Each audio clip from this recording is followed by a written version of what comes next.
Hey, guess what?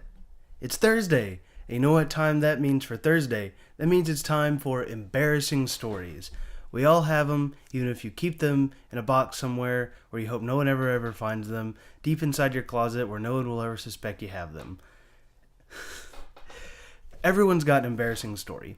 I have hundreds of embarrassing stories. And today I'm going to share one of those many hundreds of embarrassing stories with you today.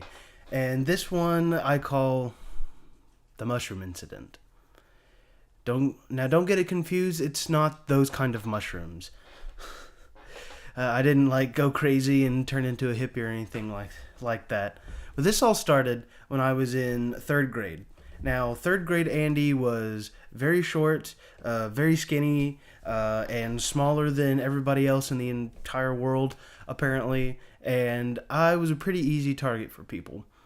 And, gosh, this story really brings back memories. When I was in third grade, I was playing on the playground with some of my friends. At the time, my best friend Hayden, my other best friend Ethan, and we were just running around, and in walks in this big group of fifth graders.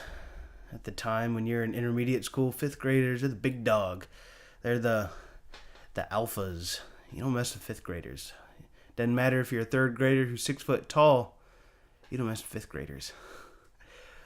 Well, they came up to me and my two friends as we were playing probably some Star Wars thing, because Star Wars is my thing and always will be my thing. But they came walking up, big, tall, scary fifth graders, and right next to me and my friends, there was a little collection of mushrooms. Yeah. And so there was about 3 or 4 of these guys. They were all bigger than us, of course, but there was one especially big, and by especially big, I mean he was already at the 6 foot range. Yeah, he was scary. He was tall, he was big, and they all walk up to us, kind of a little posse, they're kind of strutting up. They walk up and they start kind of picking on us a little bit, and one of them, the leader, the shortest one, because that's who it always is, of course, and he's eyeballing those mushrooms, and he looks at me and he goes, "Hey, you." I'm like, "Me? Well, you want Eddie? What? What do you want? What can I do you for, Mr. Fifth Grader?" I'm just doing at this point everything I can to stay alive, because 1, bullying is real, and 2, I didn't want to be subject to punching and kicking, so maybe it was just going to be something that was just, normal. But he keeps eyeballing those mushrooms, and he goes, "Hey, I want you to eat that mushroom." And I'm looking at it, I'm like, you want me to eat the mushroom? Me? You sure? Me to eat the mushroom? He goes, "Yeah. Eat the mushroom." So at this point, I'm just trying to stay alive. I'm trying not to die. So to keep anything, I don't know what the worst possible thing could happen if I didn't eat the mushroom. I picked up that sucker, and I'm staring at this itty bitty little mushroom. It's about this big around, maybe about this tall little mushroom. And I eat it. I stick that sucker in my mouth, I chew it, and I swallow it. And I'm thinking, I survived. I'm not going crazy. I'm not seeing things. I'm doing great. I feel fine. And they kind of laugh it off and walk away. And I'm like, I got past it. The slaughter is over. And then I go to class. And then I start walking to class. And as I'm walking to class, we're walking in the building. We're all lined up, how they make you do when you're coming in from the playground in intermediate and primary school. All the teachers are like, "Come on, everybody, let's line up now." And it's like, okay, I'm lining up. I'm doing good. I get about halfway to my classroom, to my third grade teacher, who was also my fourth grade teacher. She knows this story. Yeah, she knows this story pretty well. And so I start feeling my stomach. I'm going, "Oh, I don't feel so good. I don't feel so good at all." So she's like, she notices I'm not feeling good, and she's like, Andy, are you doing okay? You all right? And I'm just like, yep, I feel good. Got a little tummy ache. Feel fine. Don't worry about it. Please don't ask any more questions. Don't ask, don't tell, type thing.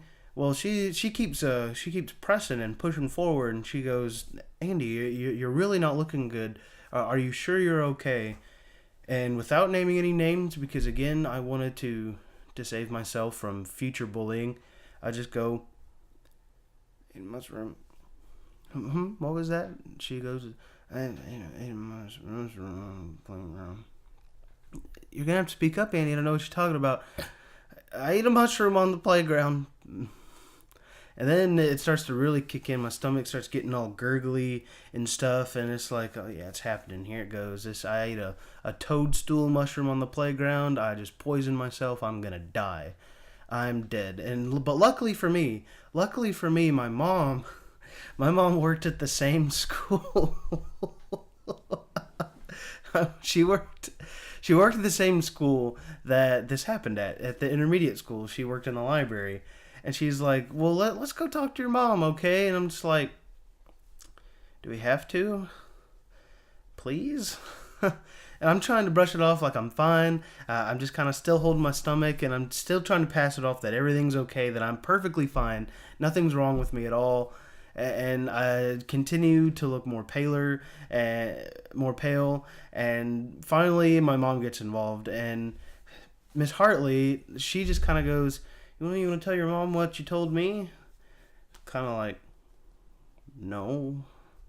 I don't want to tell my mom I ate a mushroom on a playground. Who wants to be the kid that has to walk up to their mom in the middle of their workday and say, hey, I just ate a mushroom off a playground?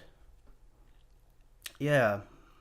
And so so Miss Hartley tells my mom that I ate a mushroom off the playground. And then they get the nurses involved, they get the principal, assistant principal involved, and they're like, okay, well, did someone make you eat the mushroom? And I'm just kind of like, yep, but I don't know their names, which was not a lie. I told the truth. I did not know the names. Got their names later on as I was growing up. But I did not want to name any names at the time if I didn't even know them. Again, to save myself from future bullying. Yeah. So I admit that, like, yep, I got told to eat a mushroom and I did it. I ate it. I ate the mushroom, and I was just like, I'm gonna be fine. And their nurses like, well, do you know what kind of mushroom it was? I started getting 20 questions all of a sudden, like, what mushroom was it? What did it look like? How do you feel? And I'm just like, I don't know what kind of mushroom it is. I'm not a mushroomologist. A botanist, whatever it is. I don't know my mushrooms. I was a third grader. I barely knew my multiplication tables at that point. But still, they keep asking me questions. They keep kind of just like, hey, yeah, you're gonna have to go to the hospital. And I start thinking, this is in my little third grade mind. I'm thinking, hey, this is pretty serious. I've never had to go to the hospital for anything. What? So, mom, they allow mom to get off work to take me to the hospital, and then she calls dad, and I'm like, oh no, dad's getting involved. I was like, can't this just be between like you and me and the school and the people who made me eat the mushroom? Can't this just be our little closed? It'll just be our little secret that I ate this mushroom. Well, she calls dad, and she's calling him up on, at the time it was the little flip phones, so she whips that flip phone out and is just like, hey, our son ate a mushroom off the playground. He's going to the hospital. It's like, that's it. If I survive eating this mushroom and I don't die from mushroom poisoning, then I'm probably going to get a spanking when I get home. I'm going to get home. I'm going to get a timeout or something. I'm going to be grounded from the PlayStation. Something's going to happen to me when I get home. But Dad said that he'll meet us there. He'll get us.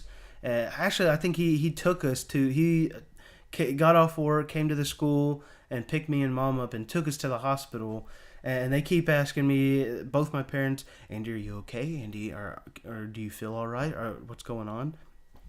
And I'm just like, hey, yeah, I'm still Stomach's a little hurting, but I'm still feeling great. I just wanted to not let anyone else know about this, and we make it to the hospital. And at the time, it was called Summit Hospital where I was at.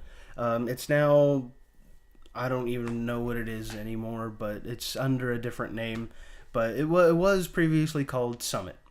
And little did I know that I would make that place almost a second home, essentially, in my small child career from third grade up until about eighth grade. So we'll get to those stories at a different time. But I get there, they're putting me through into the emergency room, and I still keep thinking that everything is serious. Like, I'm gonna die. I just ate a poisonous mushroom on the playground. And to me, kind of thinking about it as I was getting older, I don't really think this now, but I was like, hey, maybe the school shouldn't grow poison mushrooms on the playground. Little did I know that it was just a wild mushroom, but and nothing really happened. Thank goodness it wasn't a poisonous mushroom. But yeah, the doctor comes in and they're saying, well, we don't think it was a poisonous mushroom. I would have been having a whole bunch of different side effects by this point in time. So I was little relieved, and I was like, okay, so you're just going to let it digest my system, pretty much. And it's just like, well, no, we got to pump your stomach. It's like, gotta pump my stomach? You're going to stick a pump in there? In third grade, mine was going wild, like they're going to stick like a bike pump. They're just going to grab a bike pump and stick it into my stomach and just start pumping that mushroom out. And so I was kind of starting to get worried. I was like, I don't want any pumps in my stomach. That's just unnatural and weird. And then they pulled up this little bottle. A wonderful little liquid, barely liquid, the consistence of years old molasses liquid called Epicac. Good stuff. Well, So they take this bottle and they're like, okay, you have to drink this to get this out of your stomach. And I was like, okay, that's pretty cool. A little liquid, drink it, get this out of my stomach, and everything's going to be hunky-dory, fine. I get to go home. Maybe I don't have to go back to school. That'd be nice. And this Epicac stuff, it's disgusting. If don't, here's the lesson, moral of the whole story before I finish the story: don't eat stuff off the playground. Just don't do it. I don't care if it looks appetizing. I don't care if it's a free plate of spaghetti that your mom cooked for you. If it's sitting out there on the playground, just don't. This is life lesson like number 2. And that's, don't eat things off the playground, even if they look good, or even if you're forced to do so by other people. So I take this liquid, and it's just this grayish brown, thick, disgusting glob of grossness. But I take it down, and I get the little, how if you taste like cough medicine or something, or just really bad gross medicine in general, and you take a drink of it, and then you just kind of get the shivers. I got that for a little bit, and they're saying, oh, well, okay, we'll be back in a bit, just to make sure that it works. And they kind of left my parents some bags, and I was like, okay, why do I need this bag for? I wasn't really connecting this part here. And I take it, and I'm like, it's not half bad. Instantly, I felt it. I was just like, wait. Oh. This is what getting your stomach pumped is. And next thing you know, my head, here's the bag, here's my head. Just like that. It was instant head to bag. And so I'm puking. I'm puking my guts out. And I'm puking just over and over again. I'm not really crying. And I'm just like, when is this gonna stop? Like, please just let this stop. just constant, just like, oh, okay, I feel a little better. Nope, I'm gonna go in a second time. It's like, okay, maybe it's done now. Nope. third time's a charm, and finally the mushroom's out of my system. And my thinking was the mushroom's gone, which means I'm going to stop puking and everything's going to be fine. I don't have to worry about it anymore. No. That wasn't the case at all. Nope. After I leave the hospital, at this point I'm running out of bags. I'm running out of bags to puke in, and and I just keep going, and the bag that I finally got an extra bag, but I'm puking outside of my dad's car. I'm trying not to puke inside of his car because it was his work vehicle that he used, and I'm just sitting here.